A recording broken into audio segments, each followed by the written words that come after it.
So I've got a question for you. When last did you have a financial wellness checkup? Okay, so just as a regular checkups are essential for your physical health, your financial health also requires proactive attention. So in today's fast-paced world, financial wellness has become increasingly important. So the whole idea here is to be in control of your finances, which leads to obviously greater financial security, which also obviously helps you to achieve your financial goals. And that is the gist of today's presentation. So this is the agenda. There we go. I'll see little points every time.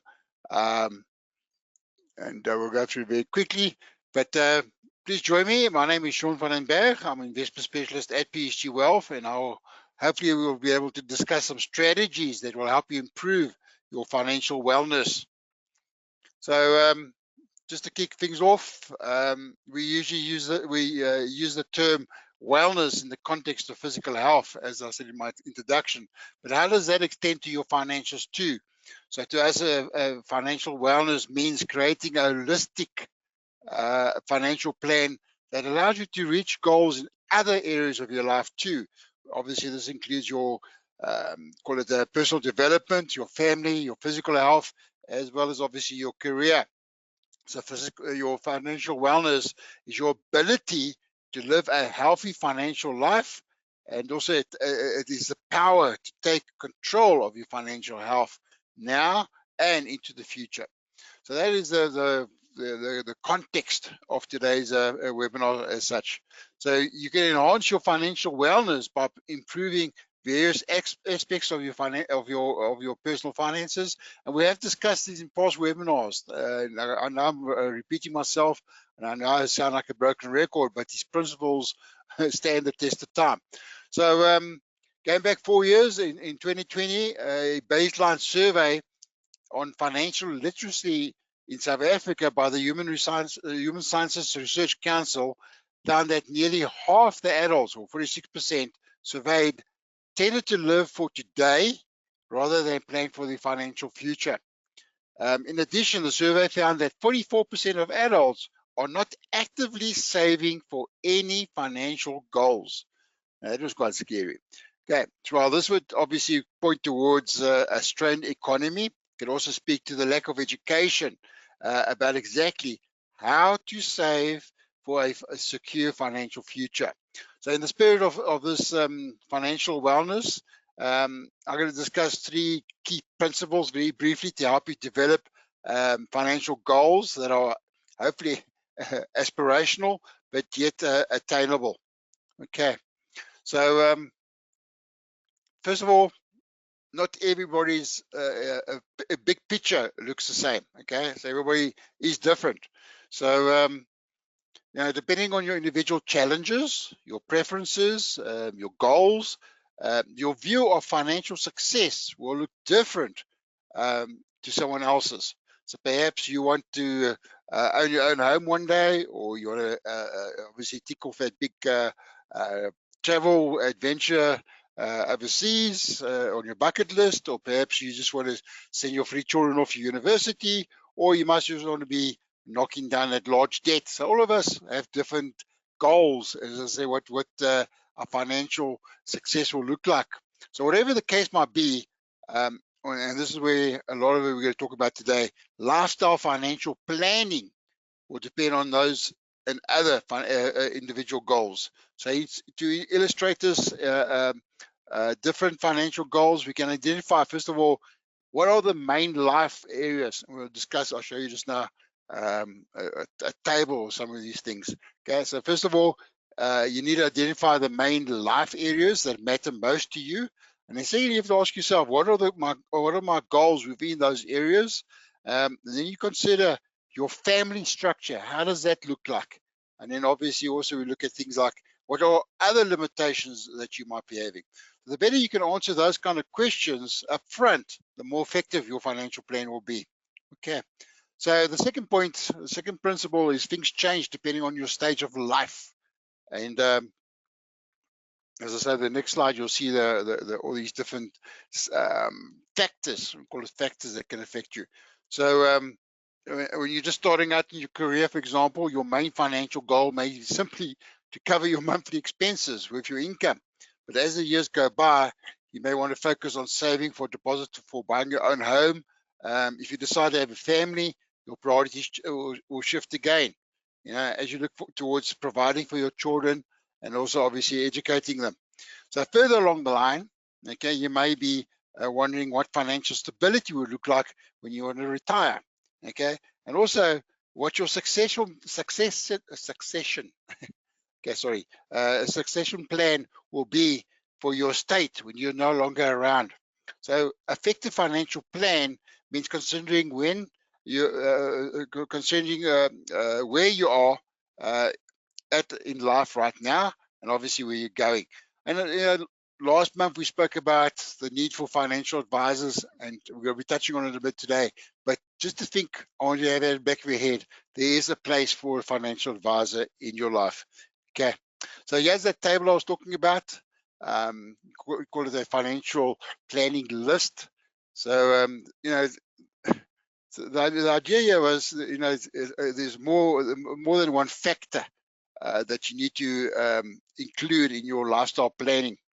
And there's no ranking as such, but birth and adoption, this obviously would point towards a major life event that significantly alters responsibilities and your priorities, number one. Same as with marriage and divorce. These are transformative events that impact personal as well, obviously, your financial dynamics. Talking about career or business changes, these are often tied to life stages, so such as starting out a family or nearing retirement, higher education. So obviously this is more towards early, call it early adulthood, but also occurs in various life stages. Possible death of a spouse. Yes, obviously a critical event that can drastically change one's life's circumstances. Care for aging parents. I'm in that situation.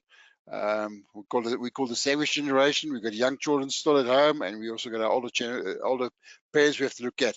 So obviously this becomes a priority in middle age as parents age. Savings and investments, these are strategies that evolve with life stages, from building wealth or creating wealth to retirement planning. We'll touch more on it just now. Talking about retirement planning, this becomes obviously more important as you approach retirement age. And then buying and selling a home. Often this is influenced by life changes like obviously marriage and children. Also, on the other side of the coin, when you look at retirement and you're looking at downsizing.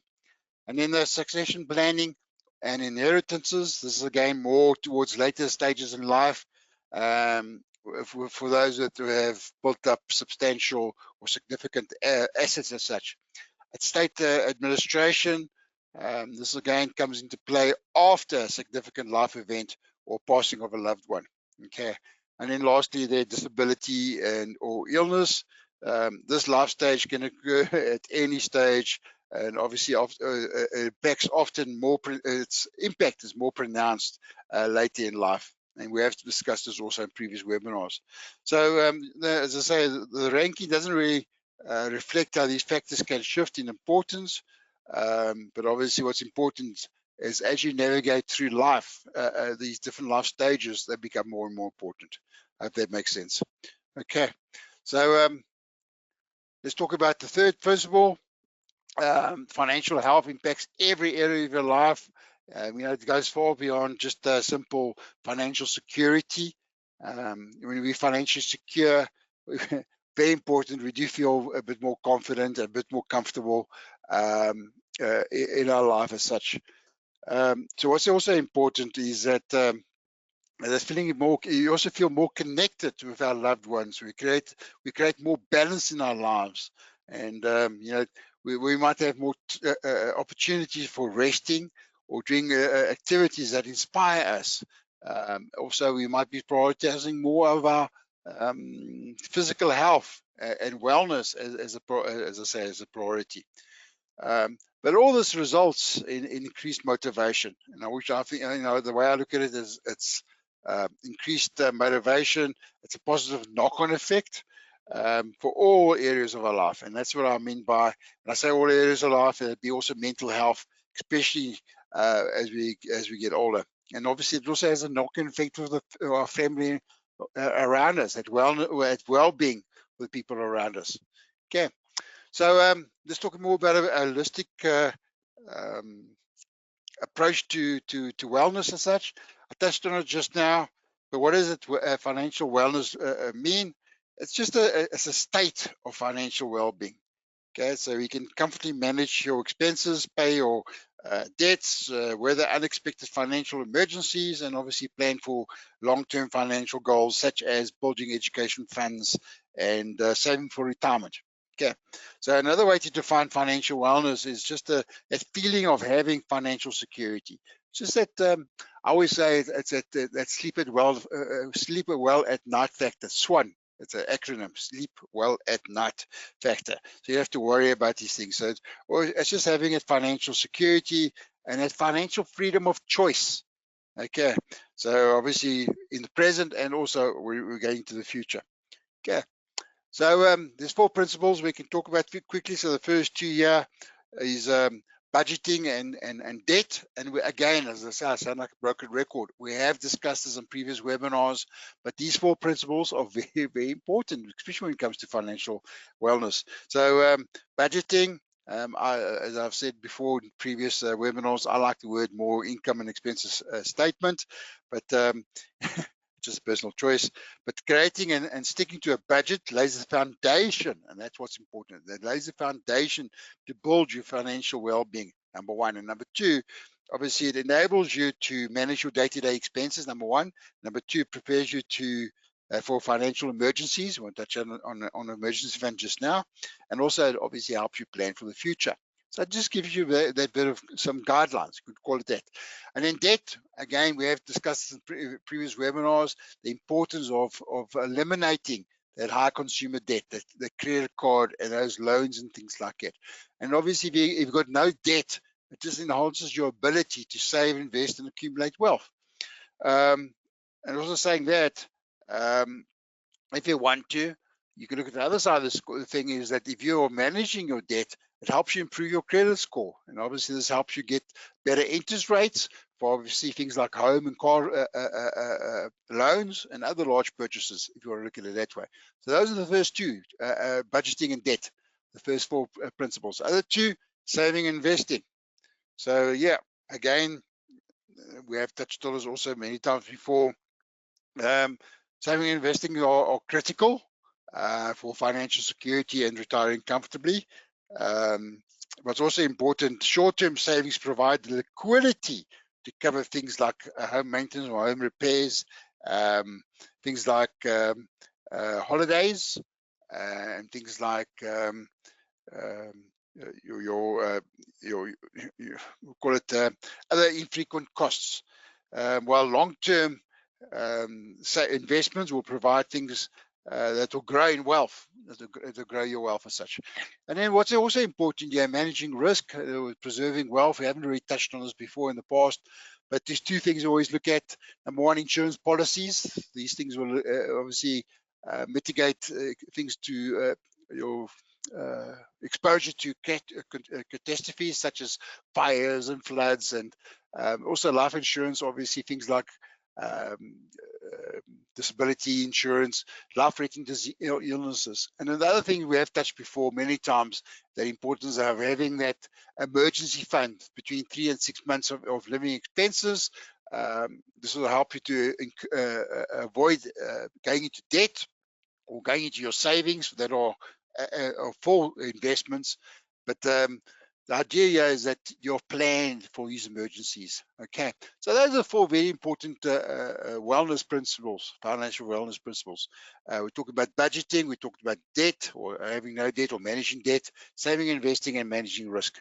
So let's talk about how PSG can help you. And this is where I want to spend some time. Over the last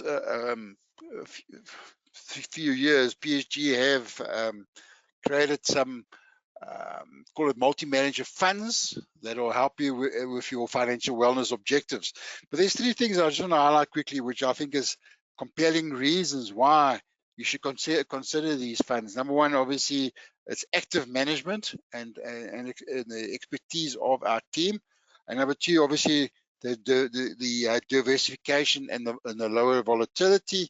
And then thirdly, obviously, the cost efficiency and the benefits from that.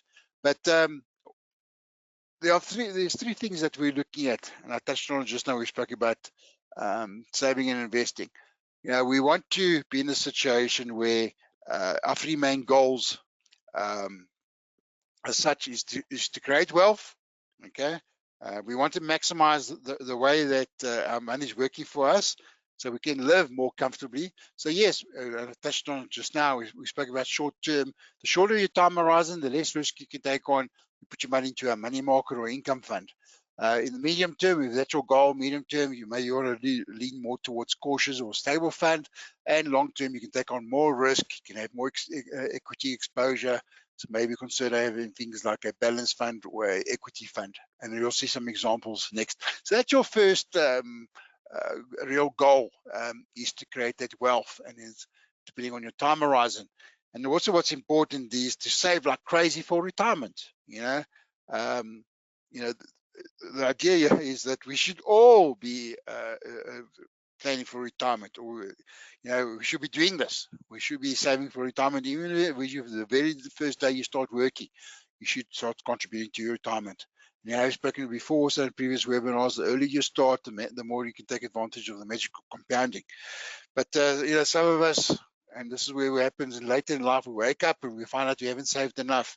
And then we think, we're in denial. And there's an acronym for denial. It stands for don't even know I am lying. Okay, so you lie to yourself if you think you don't have enough. Okay, most people in that boat, they haven't saved enough. Okay, so with obviously retirement annuities, there are certain limitations. We have what they call Regulation 28 funds. So within the retirement annuities, for example, the growth is tax-free. And obviously there's certain limits when it comes to income tax, but your contributions are tax deductible. Okay, so that's the idea there. And then thirdly, obviously, the importance here is managing our income in retirement. This is where advice will come in a big way. You've saved up this big nest egg now. Now you need advice from a qualified financial advisor. So this is where you want to go through the stage where you're consolidating your assets, and that's where the financial advisor will help you. Okay, so the idea here is you want to make your money work longer, last longer, number one, and obviously get the best kind of returns at the best for the risk, put it that way. Okay, bottom line, no matter your goal is to outperform inflation, number one, and number two, to get real growth. Okay, so you want to get your money to work for you. So let's talk very briefly. We are here. There's four categories. Depends on your time horizon. Depends on your investment objectives, and also it depends on your risk tolerance. But if you're conservative, we spoke about it just now. You should be more in the money market or income funds, especially if your goal is to draw income, steady income. If you're very conservative and you're very young, you just understand that you're going to go backwards with inflation. Inflation is going to eat it up. You should take on more risk, and you got the capacity to do that. So yes, you can move up more to more cautious or moderate, and then obviously looking more towards cautious funds and things like that.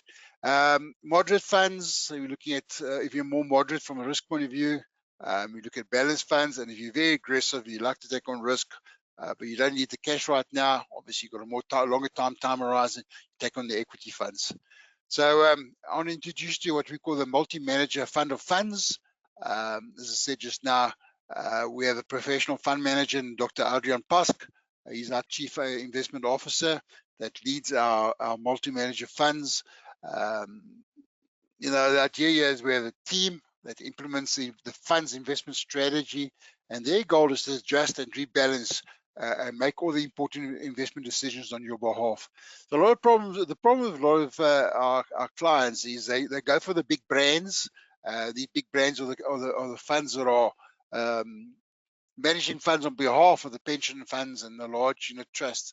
And they're picking funds that do not align with the investment objectives. And that's also one of the reasons why we don't have enough funds available at the end when it comes to retirement, because we're not matching our objectives. You'll see in the next slide. The bottom line is that these funds are in the top quartile of performances over a consistent basis. So they have won quite a few awards. Let me just get it quickly. There we go. So I just want to highlight, as I say,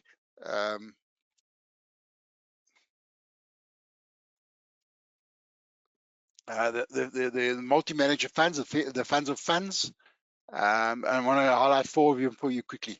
So first of all, the PSG Investment Income Fund. This is just from the what we call the fund fact sheet or the minimum disclosure document. First of all, I want to highlight the risk. You can see it is low risk. Okay, you can see my cursor here quickly. Let's bring this in quickly. There we go. Can you see that little dot there?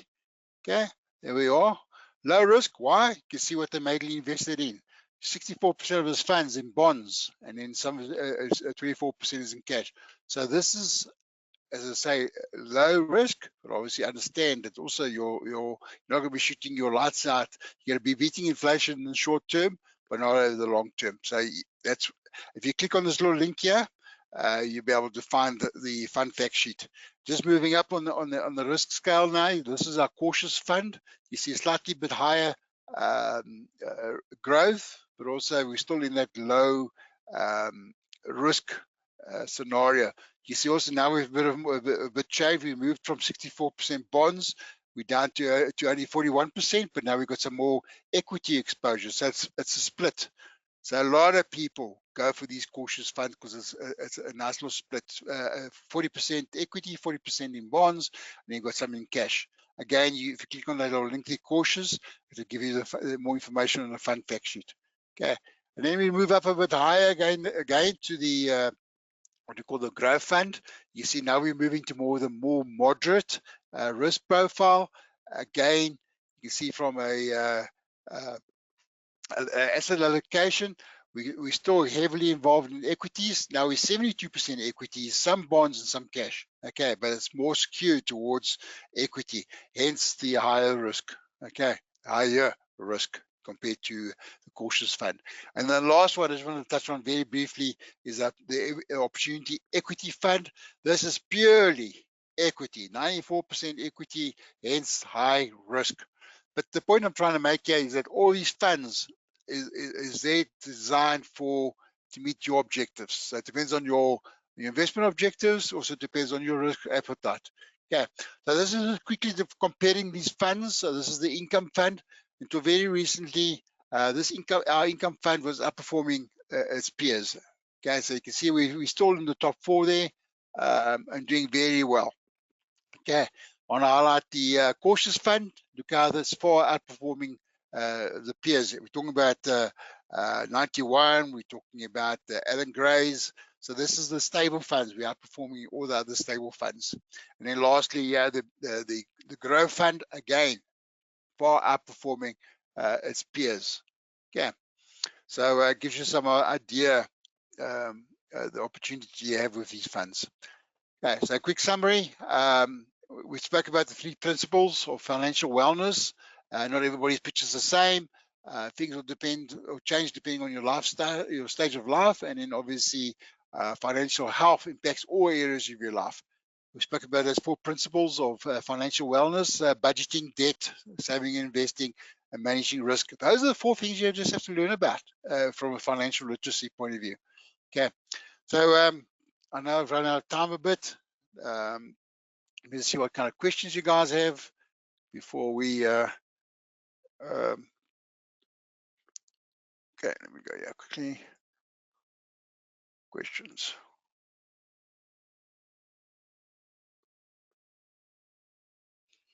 Okay.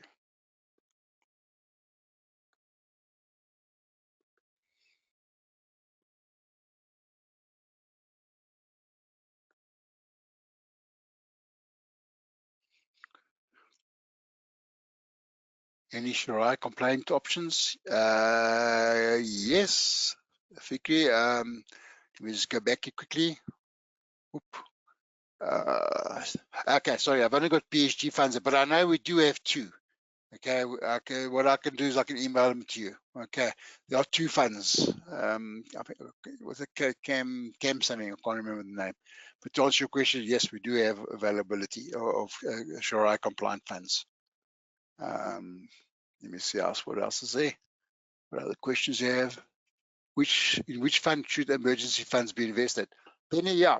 So I would say first of all, you'll want to have some funds available in a separate little savings account linked to maybe your check account or current account. That you can get money straight away. Remember, with a fund, it takes 5 days to get the funds out. So you first want to have immediate liquidity, have something in a cash account. But to answer your question, you don't want to have risk. So again, my money is, for example, in a diversified income fund. It's the main thing there is conserving my capital. That answers your question. So money market, income fund, diversified income fund, one of those low risk funds. Okay. Here's a question from Henriette. Says, can I switch from my current funds in my tax-free account into those new PSG fund of funds? Yeah, great question, Henrietta. Yes, you can. They're also available for all our investment products, be it our VIP or endowments, tax-free, RA, ELA. Okay, so those funds are available for all our products. Question here from Saul. Where can I find more information about these PSG funds of funds? Yeah, as I said, you can click in the presentation. You can click on these little links here. But also you can just go into our website, www.psg.co.za. You could type there /PSG dash multi dash managed dash funds, and you should be able to pick up a list of all those funds available. Just remember, just to focus on the funds that are available, focus on the funds available only to direct clients. Avoid the ones that's only available for the advisor ones. Alternatively, you can email me. I can send it to you. But also what I'll do is I'll add the fund fact sheets in the email I send with the webinar recording. Okay. So I hope that answers your question too, Saul. Here's a question, last one here, looks like it's from Dorothy. Where can I find a PSG financial advisor near me? Yeah, awesome question again. Yeah, thanks for asking. So again, you can go to our website, onto the PSG website, .co.za. Along the top, you see there's a thing called Find Advisor. Click on that. You just type in or select location and enter where you are, and it comes up with the closest PSG office to you. Okay. So hopefully that looks like all the questions. Let me just get out of the way here. Take us out of the way. Cool. Yeah, so these are normal free investment products that most people would be using. Your voluntary investment plan is great for emergency fund. Tax-free, ideally more for a longer term. Remember, you got 500,000 Rand lifetime limit, 36,000 annual contribution. Divide 36 into your 500,000 is roughly about 13 years. So you want to maximize that out as much as you can. So though I say maximizes, ideally I always say you want to complement, or it complements your retirement annuity, in the sense that yes, you're not getting the tax advantages now, but you get a tax advantage one day when you want to withdraw the funds. All your growth, your income, your dividends, all that is tax free. You can use that to get rid of debt. So before you retiring from your retirement annuity, you can get rid of all your debt, and then use your whole retirement annuity for retirement. To convert everything 100% into a living annuity. So I hope that answers your question also there. Some of you might have thought about that. So as I say, the webinar recording should be out by Friday, but I'll send the PDF of the presentation as well as the 3 or 4 fund fact sheets. Okay. But from my side, thank you very much for being on the webinar. Any questions you have, drop me an email at wealth@psg. You can also phone me at OneStream 0860 000 368. Okay, but from my side, thank you very much for being on this webinar. Until next month, bye for now.